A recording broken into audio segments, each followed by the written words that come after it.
Hello, আসসালামু আলাইকুম। তো আমি এখন আছি হচ্ছে চট্টগ্রাম পটিয়া।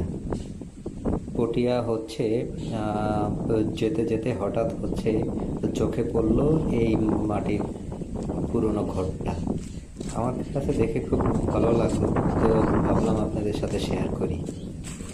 তো এই বাড়িতে ছোট একটা হচ্ছে ঘটনা আর কি। তো এই বাড়িতে থাকে হচ্ছে একজন মহিলা, খুব বয়স্ক। তো উনি হচ্ছে একাই থাকে। তো ওনার হচ্ছে দুই ছেলে থাকে, ওনার এই দুই বাড়ির পাশের। উনি একাই থাকেন এবং হচ্ছে ওনাদের দেখাশোনা ওনার দুই ছেলেই করেন আর কি। যাই হোক, ওনার আসলে এই আশেপাশের পরিবেশটা খুবই সুন্দর, একদম নির্জন একটা পরিবেশ। উনি আবার পাশাপাশি হচ্ছে এই বাছুরগুলো পালেন। তো ওনার কিছু হাঁস মুরগিও আছে। এই যে একদম পুরনো একটা বাড়ি, অনেক পুরনো। ওনার সাথে আমি কথা বলছি, কিন্তু ওনাকে হচ্ছে ক্যামেরার সামনে আনি নাই আর কি, ইচ্ছা করে আনি নাই ক্যামেরার সামনে। তো উনি হচ্ছে বলল। তো এই যে সুন্দর একবারে গ্রামীণ পরিবেশ। আর আমি আপনাদেরকে হচ্ছে ওনার ছেলের বাড়িও দেখাবো। এই যে এটা হচ্ছে ওনার ছেলের বাড়ি। ওনার হচ্ছে দুই ছেলে।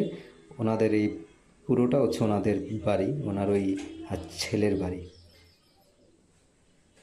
তো এই যে সুন্দর পরিবেশ, গাছপালা। এটা হচ্ছে চট্টগ্রাম পটিয়াতে।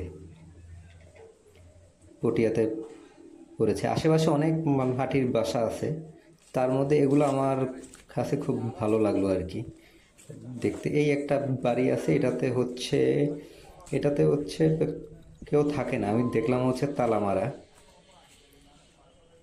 এটা আমার মনে হয় এটা হচ্ছে রান্নাঘর। কেউ থাকে না, আশেপাশে মানুষজন খুবই কম।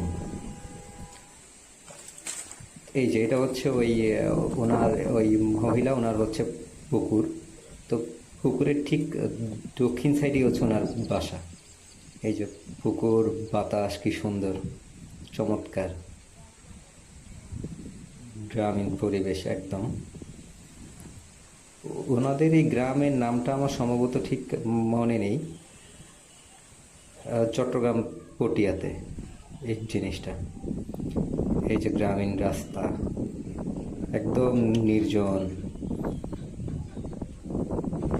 খুব সুন্দর পরিবেশ। আসলে খুবই চমৎকার পরিবেশ।